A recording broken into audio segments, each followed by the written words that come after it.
Marina lost her face in a motorcycle accident 7 years ago. Today, the Surgery Warriors team will attempt to reconstruct it.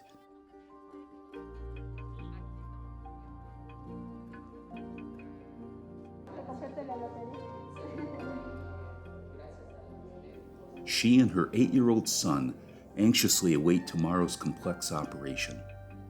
The surgeons understand the weight of their task for her potential transformation. Hopefully, this day will mark Marina's new beginning. If only Surgery Warriors can restore her face to rebuild her confidence for a new life.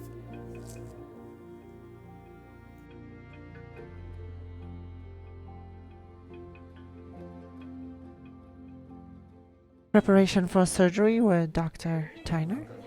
We are in the operating room. This is Marina, and today is her day. Today is going to be the life-changing surgery after the accident that she had 8 years ago. We're trying to get her intubated so we can go ahead and try and improve the appearance of her nose and fix the defect in her lip.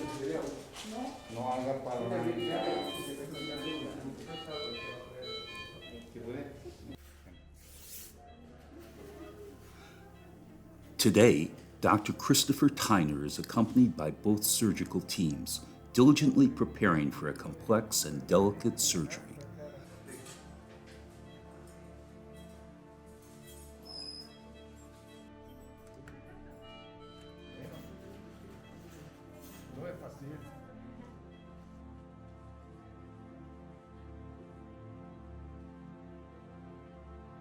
The focus of their efforts is Marina's facial reconstruction, which necessitates a 2-part procedure. In the initial phase, Dr. Tyner will perform a rib graft, employing the harvested cartilage to meticulously reshape and reconstruct her nose.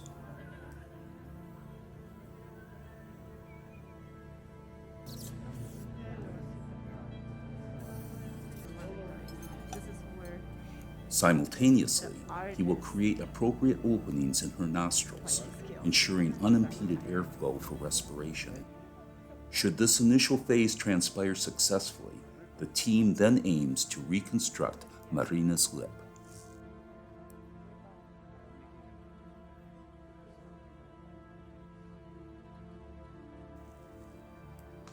The team works in perfect harmony, their minds focused, their spirits unyielding. Every movement is critical, every stitch a testament to their unwavering commitment.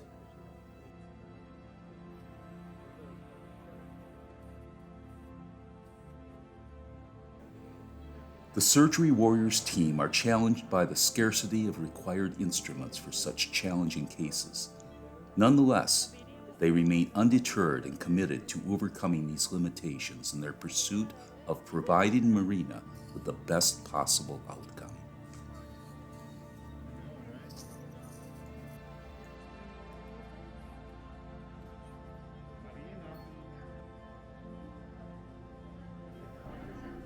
As the surgery nears its end, a mixture of exhaustion and cautious optimism fills the air.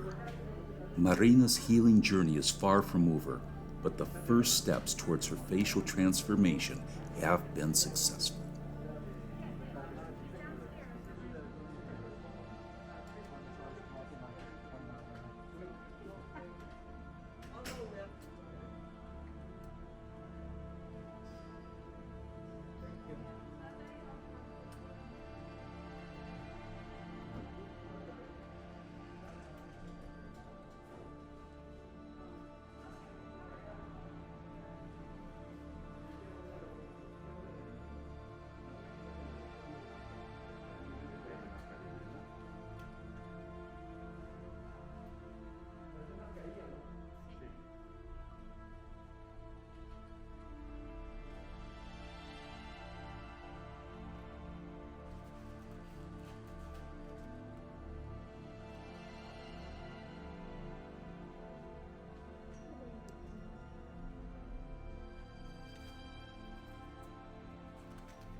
This is going to be a life-changing for her. Oh, yes, it sure is.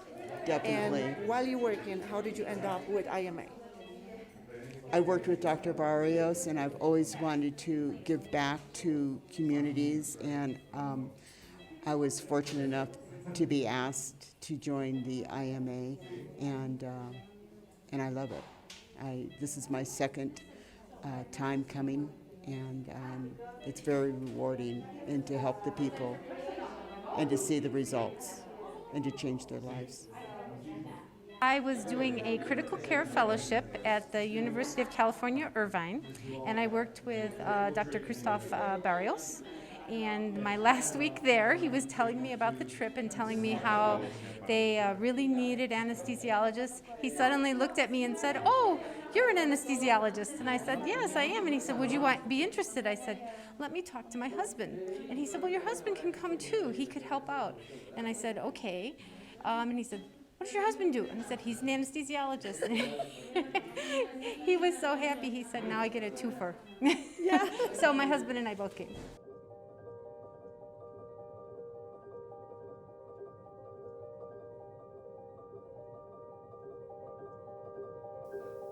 At Eugenio Espejo Hospital, the air is filled with hope and compassion as the entire hospital staff unites to observe Cancer Awareness Day. The corridors are adorned with vibrant displays of various colors representing different types of cancer. Outdoors, patients and their families gather in the central courtyard, where cancer survival stories are shared and support is offered unconditionally. Occasional laughter can be heard. In this space, a community is born, united by a common purpose to fight cancer and bring comfort to those who so desperately need it. El día de hoy a nivel mundial se recuerda el Día de la Lucha y de la Detección del Cáncer de Mama. Es un día muy importante porque lo que tratamos de hacer es que las mujeres y las pacientes concienticen sobre la importancia de la detección temprana del cáncer de mama. Okay, this is the only hospital among the public hospitals in Ecuador that has a breast clinic. So about 35,000 women died of breast cancer here in Ecuador in 2018. It's the third leading cause of cancer for women.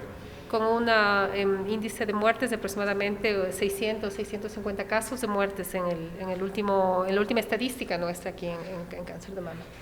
650 casos. En el 2018, que fue el último, digamos, reporte. Sin embargo, es un cáncer muy, digamos, o sea, estamos con muchos índices siempre elevados en cuanto a lo que es aquí en el hospital. Yo diría que tenemos aproximadamente en atenciones mensuales por cáncer de mama, aproximadamente unas 600, 700 pacientes acuden mensualmente. So to clarify, in 2018 there were 650 muertes. 650 deaths in 2018, but 35,000 cases overall. Pero el índice de casos es muy alto. En nuestras estadísticas, el cáncer de mama ocupa el tercer lugar dentro del cáncer de mama, o sea, perdón, femenino, ¿no? Ajá. ¿Y cuáles son las primeras? Tenemos el cáncer de útero y el cáncer gástrico que también ocupamos. ¿Cuáles son los tratamientos preferidos aquí para la mama? Bueno, aquí el hospital tiene un equipo multidisciplinario, ¿no? Uno, tanto en la parte de oncología, tiene médicos oncólogos clínicos, tiene médicos cirujanos, oncólogos de mama, y tiene la parte de clínica de mama, que es diagnóstico radiológico especialmente, y obviamente también médicos patólogos que hacen la parte de mama.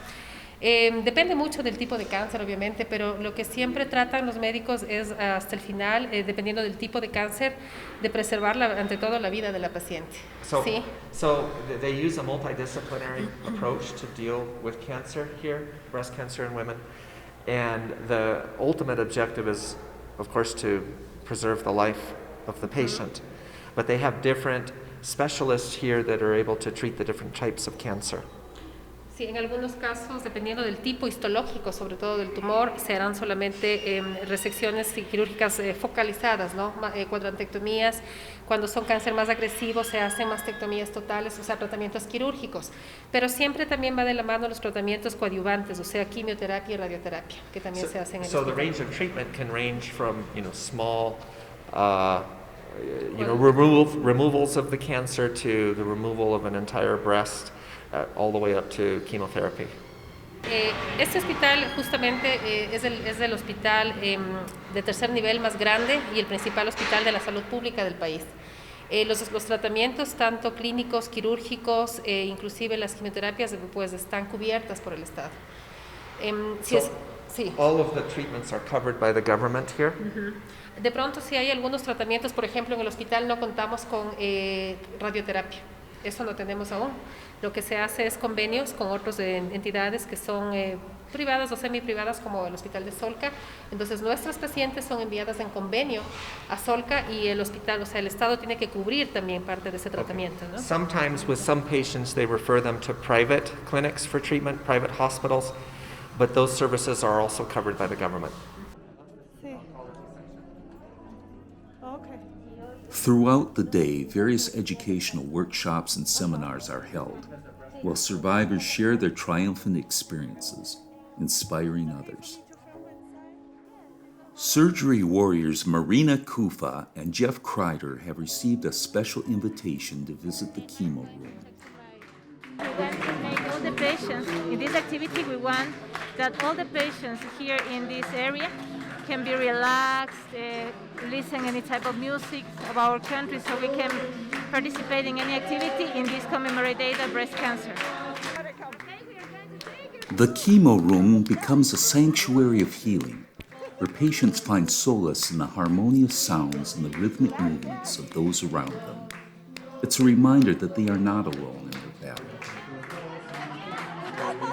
that they have a community of warriors standing beside them, dedicated to their recovery.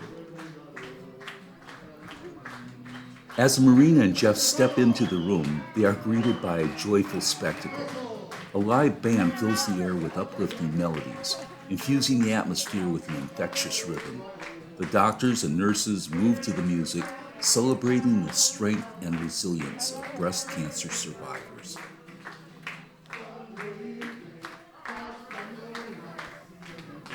Here, in this room of courage, laughter, and love, it's clear that happiness plays a vital role in the healing process. Research shows that positive emotions can have a profound impact on one's well-being, leading to faster recovery and improved treatment outcomes.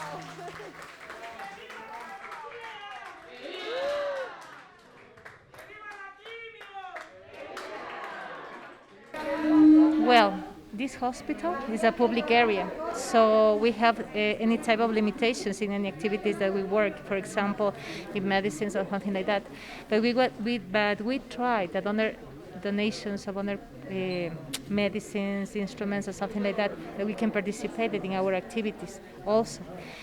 But we want also to make to give knowledge also with our students, to find what is the compromise to make in his work, to give not only a medicine activity, to be more sensible what the patients feel, what they think, our family, our sons. So it's an integrated activity and multidisciplinary activity, because not only in this area work surgeons, oncologists, also psychologists, nutrition persons, and therapy. So I think that we work together and we have a good participation in their motivation to have another health. And the happiness healed, right? Yes. Happiness is so important for your cancer patient and recoveries. So you make sure that all the people enjoy it and they feel good. Yeah.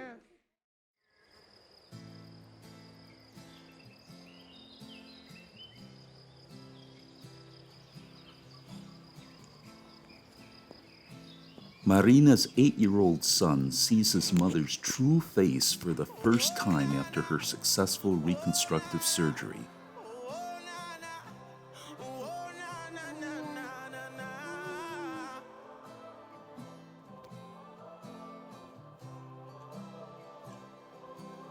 He gently kisses her cheek as the supreme loving gesture of the surgery warrior's efforts. Trust my word. I'll take the dash. From stone to stone, from heart to heart, I'll give my life even if I die.